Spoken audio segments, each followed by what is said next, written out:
मैं रिपु Kumar KVS academy history में आपका फिर से अभिनंदन करता हूँ। मैं फिर से सल्तनत काल का ब्रिटिश सेट नंबर 3 लेकर आया हूँ, जो MCQ T20 है, जो इस प्रकार है। बलबन के समय में महत्वपूर्ण विद्रोह हुए थे। बलबन के समय में महत्वपूर्ण विद्रोह हुए थे। नंबर 1 मेवातियों, नंबर 2 गंगा यमुना दोआब का क्षेत्र, नंबर 3 दिल्ली, या नंबर 4 कोई नहीं। तो A 1 2 2 3, B 1 2, C 1 2 3 और D केवल 4, केवल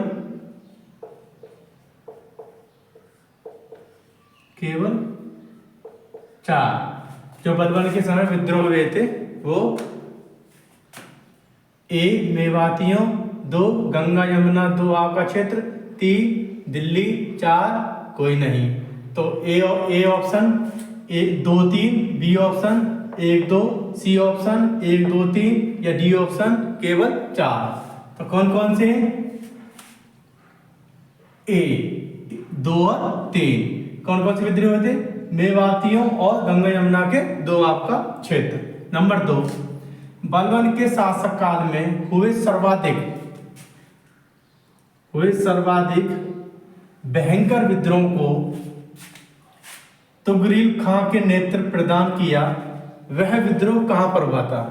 जो बलबन के शासनकाल में हुए सर्वाधिक जो भयंकर विद्रोह था को तुगरील खां के नेतृत्व प्रदान किया, यह विद्रोह कहां पर था?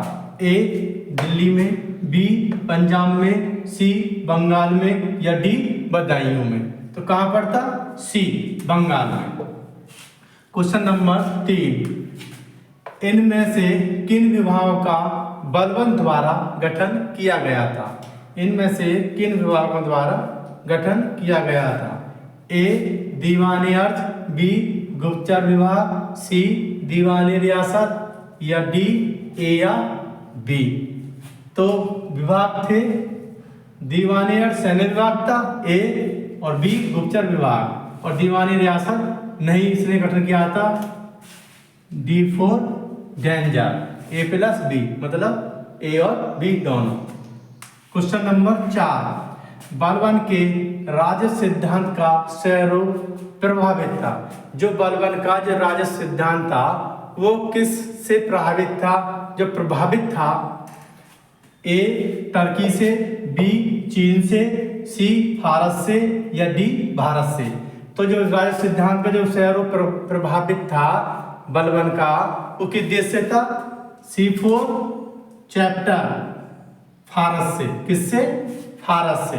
क्वेश्चन नंबर 5 बलबन दिल्ली का प्रथम सुल्तान था जिसने राजस्व से संबंधित सिद्धांतों की स्थापना की। इस सिद्धांत की स्थापना के पीछे बलबन का क्या उद्देश्य था? बलबन दिल्ली का प्रथम सुल्तान था जिसने राजस्व से संबंधित सिद्धांतों की स्थापना की। इस सिद्धांत की स्थापना के पीछे बलबन का उद्देश्य क्या था? A सुल्तान के देवी स्वरूप का प्रदर्शन, B सुल्तान की सर्वोच्चता स्थापित करना, C सुल्तान को उलेमाओं के नियंत्रण में रखना या D ये सभी। तो क्या था? B सुल्तान की सर्वोच्चता स्थापित करना।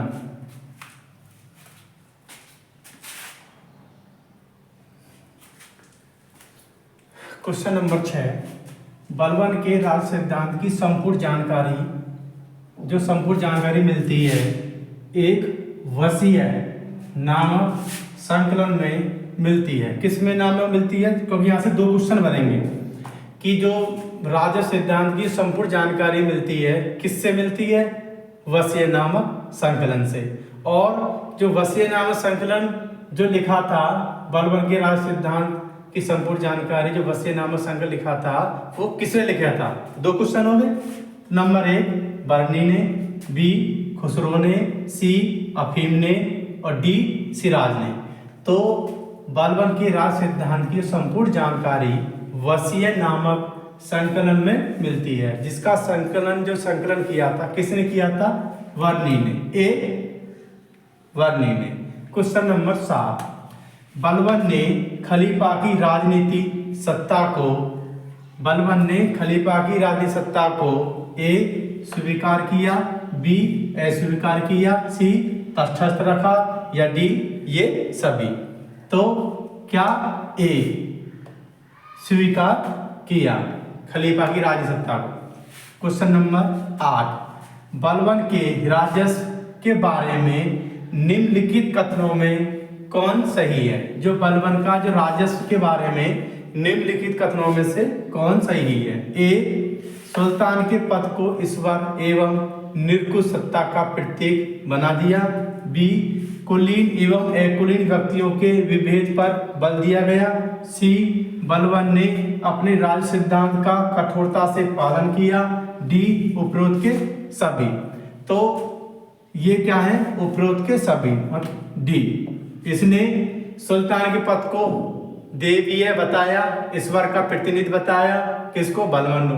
तो ये ठीक है। ये बी कुलीन एवं अकुलीन व्यक्तियों के विभेद, क्योंकि इसने कुलीन और अकुलीन व्यक्तियों को भेदभाव किया। क्योंकि ये कह जाता है यदि मैं किसी भी गरीब या किसी भी लो फैमिली से किसी को देखता हूं तो मेरी तलवार पर हाथ जाता है। किसने कहा था, बलबन ने। और सी बलबन ने अपने राज सिद्धांत का कठोरता, क्योंकि इसका जो राज सिद्धांत था वो कठोरता से इसने उसका पालन किया। तो इसमें डी उपरोक्त के सभी। क्वेश्चन नंबर 9, बलबन द्वारा शुरू की गई प्रथा शिस्ता मतलब घुटनों पर सिर झुकाना, और पैबोस मतलब सुल्तान के पैर को चूमना किस परंपरा पर आधारित थी। तो किस परंपरा पर आधारित थी। ए चीन की परंपरा पर, बी यूनान की परंपरा पर, सी फारसी की परंपरा पर, डी अफ्रीकी परंपरा पर। तो किस परंपरा पर ये शिस्ता व पैबोस किस परंपरा पर आधारित थी। ये फारसी, सी फारसी परंपरा पर ये आधारित थी। क्वेश्चन नंबर 10, बलबन ने स्थापत्य कला में महत्वपूर्ण योगदान देते हुए शुद्ध इस्लामी शैली पर आधारित निम्न में से किसका निर्माण करवाया था। मतलब बलबन ने स्थापत्य कला में महत्वपूर्ण योगदान देते हुए शुद्ध इस्लामी शैली पर आधारित निम्न में से किसका निर्माण करवाया। ए मस्जिद का, बी मकबरा का, सी किला या लाल महल का, डी मीनार का। तो किसका, मकबरा। ठीक, बी मकबरा। ठीक,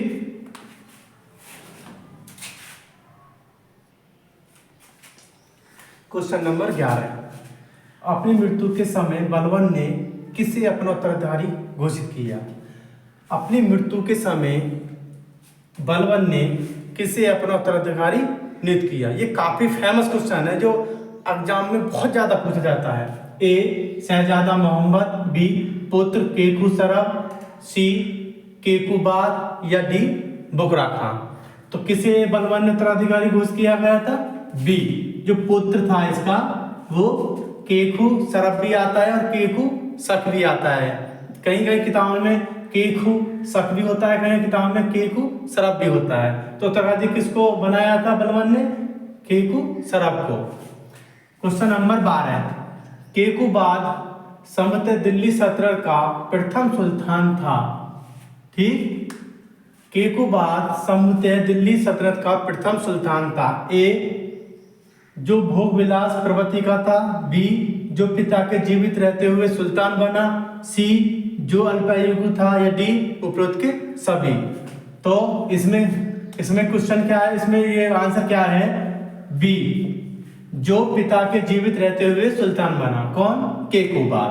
क्वेश्चन नंबर 13, गुलाम वंश का अंतिम शासक कौन था। गुलाम वंश का अंतिम शासक कौन था, बुकरा खां, ए बी केकूबाद, सी मोहम्मद या डी शमसुद्दीन क्यूमर्स। तो गुलाम वंश का अंतिम शासक कौन था, डी शमसुद्दीन क्यूमर्स। ठीक, क्वेश्चन नंबर 14, तुर्कानी चहलगानी को किसने ये संगठन समाप्त किया था। तुर्कानी चहलगानी जो संगठन था ये किसे समाप्त कर रहा था। ए तुगरा खान ने, बी केकूबाद ने, सी बलबन ने, डी मोहम्मद ने। तो ये तुर्कानी चहलगानी था, एक संगठन था 40 सरदारों का। तो इस 40 सरदारों में ही एक बलबन भी था, उसमें कौन भी था, बलबन ही था। और बलबन ने ही तुर्कानी चहलगानी संगठन को समाप्त किया था। सी बलबन। ठीक। 15 क्वेश्चन, किसकी हत्या कर जलालुद्दीन फिरोज शाह खिलजी ने खिलजी वंश की स्थापना की? किसकी हत्या कर जो जलालुद्दीन फिरोज खिलजी था, इसने किसकी हत्या करने के बाद में खिलजी वंश की स्थापना की? क्योंकि गुलाम वंश के बाद में क्या आता है? खिलजी वंश। ए खेकुसरब, बी क्यूमर्स, सी मोहम्मद, डी बलबन। तो किसकी हत्या कर? बी क्यूमर्स की हत्या कर खिलजी वंश की स्थापना करी। किसने? जलालुद्दीन फिरोज खिलजी ने।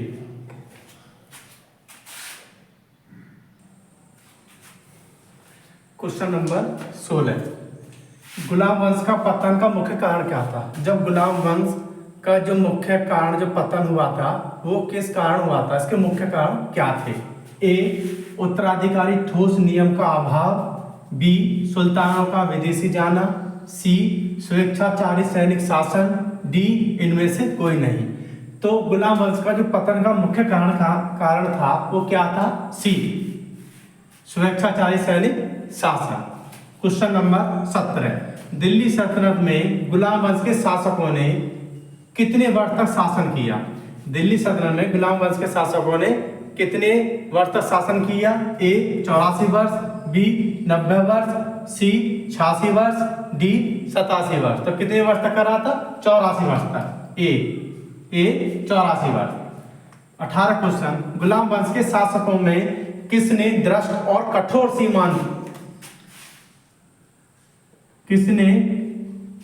गुलाम वंश के शासकों में किसने दृष्ट और कठोर सीमांत नीति का पालन किया था?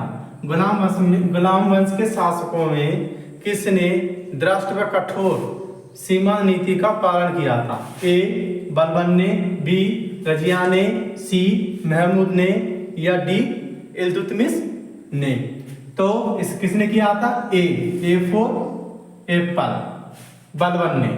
ठीक। क्वेश्चन नंबर 19, गुलाम वंश के शासन काल में अधिकांश भारत में जनसंख्या थी। जब गुलाम वंश का जो सदन काल में गुलाम वंश का शासन था तो उस समय अधिक तक भारत में जनसंख्या किनकी थी ज्यादा? ए हिंदुओं की, बी मुसलमानों की, सी फारसी की, डी मंगोलों की। तो इसमें अधिकांश जो जनसंख्या थी भारत में किसकी थी जब गुलाम वंश शासन काल था? ए हिंदुओं की। क्वेश्चन नंबर 20, नौरोज त्योहार मनाने की परंपरा किस गुलाम वंश के सुल्तान ने शुरू की थी? तो नौरोज त्योहार जो बनाने की परंपरा किस गुलाम वंश के सुल्तान ने चालू की थी? किसने की थी? ए ऐबक ने, बी रजिया ने, सी बलबन ने, डी इल्तुतमिश ने। तो नौरोज त्योहार बनाने की परंपरा जो फारसी त्योहार था तो उसकी शुरुआत किसने करी थी? सी मतलब बलबन ने।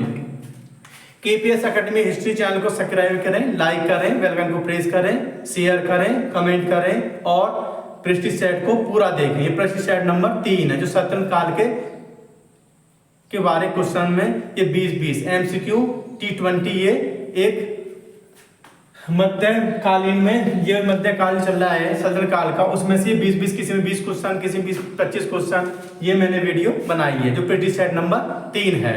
धन्यवाद।